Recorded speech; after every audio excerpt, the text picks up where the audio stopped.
Ladies and gentlemen, one of my favorite categories of gaming is Metroidvanias, and this is a mashup of two famous games, Castlevania and Metroid, and it creates this category that it is a must-play category of gaming. So today I thought it would be fun to break down the top 10 Metroidvanias on Nintendo Switch. That's exactly what we're going to do. Let's go and get right into it. So if you would have asked me about Metroidvanias probably like 2 years ago, I would say, yeah, I just really don't care about them. But then I played Hollow Knight, and my life as a gamer changed, and now I'm a huge fan. So we're going to break down the top 10 on the Switch. But before we do that, if you could, please hit a like and subscribe, and follow on Instagram so we can keep this community growing. Now, let's go and get right into it. And without a doubt, the first game we would have to start talking about is Hollow Knight.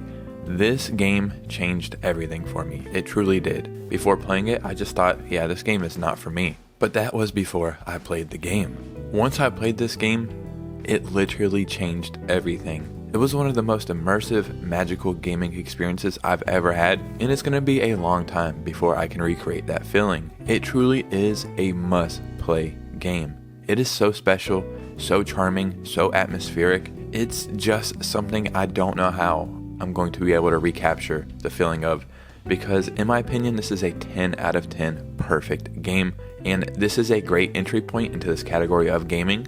This is what kicked it off for me, so this is a game you absolutely need to play. Next, we have to talk about Ori and the Blind Forest and Ori and the Will of the Wisps. You kinda can't go wrong with either one of these games. Both games are going to give you similar feelings, and you're going to have a lot of fun no matter which one you play. But there are differences in each one, some subtle and some major, and again, these games kind of invoke a feeling into you, an emotional response. They're just really special. The graphics are beautiful, they pop on the Switch.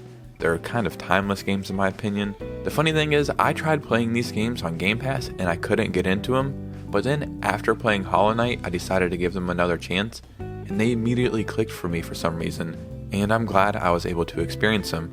If you're a fan of this category or not, these are must-play games. You need to play these, and they're going to help you get into this category of gaming. They're very, very special, and we need a sequel. It's time for a sequel for Hollow Knight and this. The time is now. We need something new. But for the time being, we have these, and you can actually find these games on sale quite often. So, Ori and the Blind Forest and Ori and the Will of the Wisp must-play Metroidvanias. The next game we're going to talk about is Guacamelee II.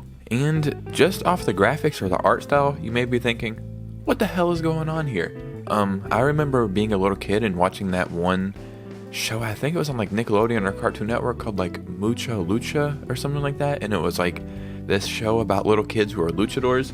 Yeah, I'm unlocking a core memory right now. I didn't even think about that until making this video, but anyway, this game is reminiscent of that. You are a luchador who goes through a game, and the graphics are just so good to me. Like, they really are special, and I love the color scheme that they went with. But better than that, we're here for the gameplay, and the gameplay in this is fantastic. It's really cool because since he is a luchador, you can learn bone-crunching wrestling moves to fend off skeletal hordes, and there's also a chicken Illuminati in this game. Like, that enough should be enough to make you want to play this game. Strangely enough, it's a fantastic Metroidvania game. And again, this game goes on sale on the eShop quite often for like $5 or less. This is a must-play game, especially if you can get it at one of those cheaper price points. But if you can't, still pick this one up. You're going to have a lot of fun. So a game we talked about in one of my recent videos is Dead Cells, and yeah, it fits into this category perfectly. It's so fun, so vibrant, so action-packed. It is really awesome because you get to keep playing this game over and over, and like, once you die, that's it. But when you start up, you're not going to have the same path forward. And when we break down the Metroidvania title, that's Metroid and Castlevania, well, guess what?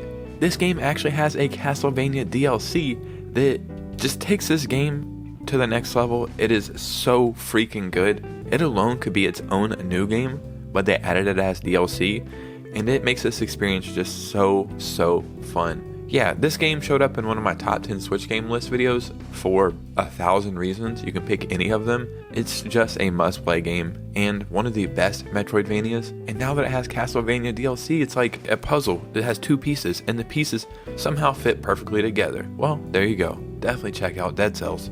So another game I want to talk about is called Yoku's Island Express.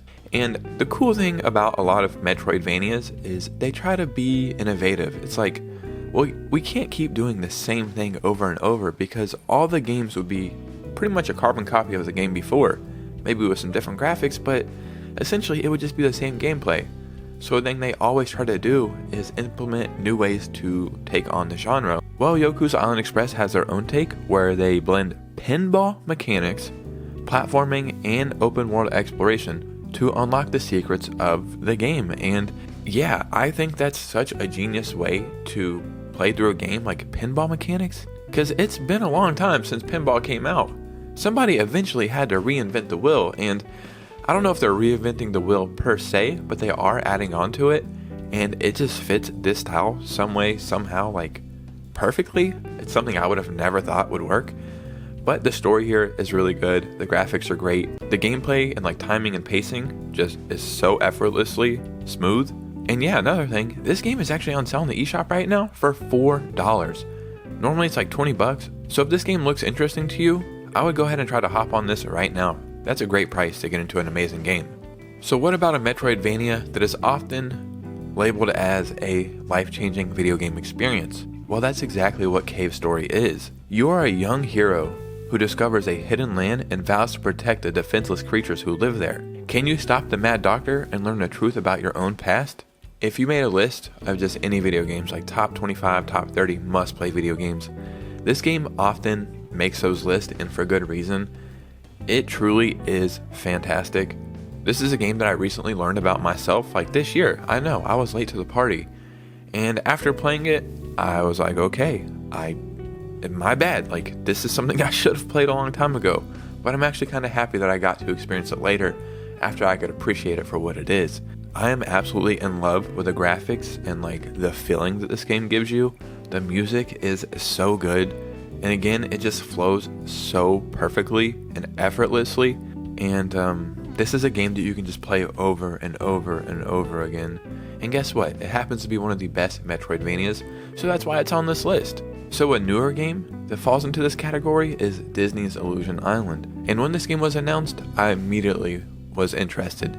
I grew up on Disney like a lot of you have. I love Disney stuff. I grew up in Orlando. I used to go to Disney all the time. My family works there. So I'm what you call a Disney kid. So I am kind of harsh on Disney products, like I critique them a lot. And I have nothing bad to say about this game. I think it's a phenomenal take on a Disney game and a Metroidvania. The art style was the perfect callback, in my opinion. This reminds me of this game that I used to play on like Super Nintendo or something, this Looney Tunes game. It's been a while since I could find a feeling in a game like that I had back in the day. And this game re-sparked that for me. Not only that, it's just a phenomenal game. You get to go through the game as Mickey, Minnie, Donald, and Goofy, and everybody has like their own take on how they play. The graphics are beautiful, truly beautiful. The art style is the definition of timeless. There's not a lot for me to explain here, like it's a Disney Metroidvania, but it's a newer one, and it's just perfect. It truly is. If you're not a Disney fan, or you're on the fence about this one, please take my recommendation and play this game. It really is a magical experience, and this game might surprise you. It can get difficult at times. Now we have to talk about Blasphemous 2, and dude, this game is the definition of badass. It's dark, it's gritty, it's action-packed.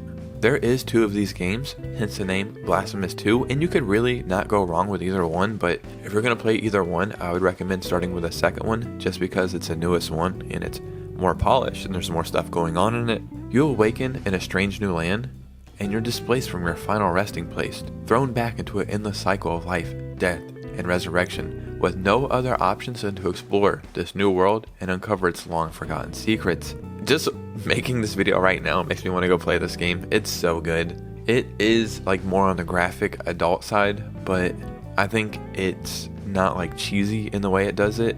It really does add to the gameplay and like the ambiance of everything. And games like this make me excited for the future of Metroidvania games because it shows that it's still being explored, it's still being added onto, and there's still a lot that we can do with the category. And I couldn't have a list of Metroidvanias without a Metroid game. Well, we have to add Metroid Dread to this list.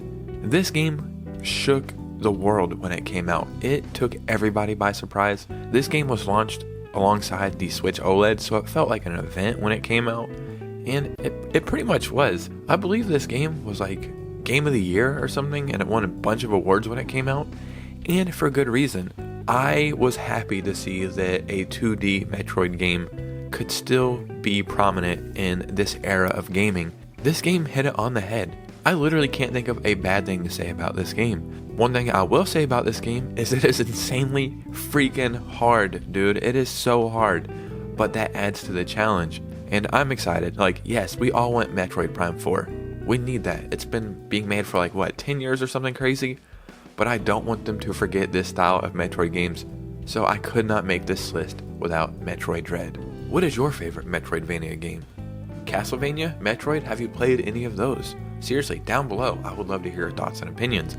This list could have been like 50 games, but I don't have that kind of time. So like I said, let me know your favorite, start a conversation, and remember, if you enjoy gaming news, gaming stories, and Nintendo Switch content, then you're in the right place. So hit a like and subscribe if you could. Follow on Instagram, and the link is down below. Come and hang out on Twitch, we're having a lot of fun. I would love to see you guys there. You guys know me, I'll see you soon with a new video. Peace out.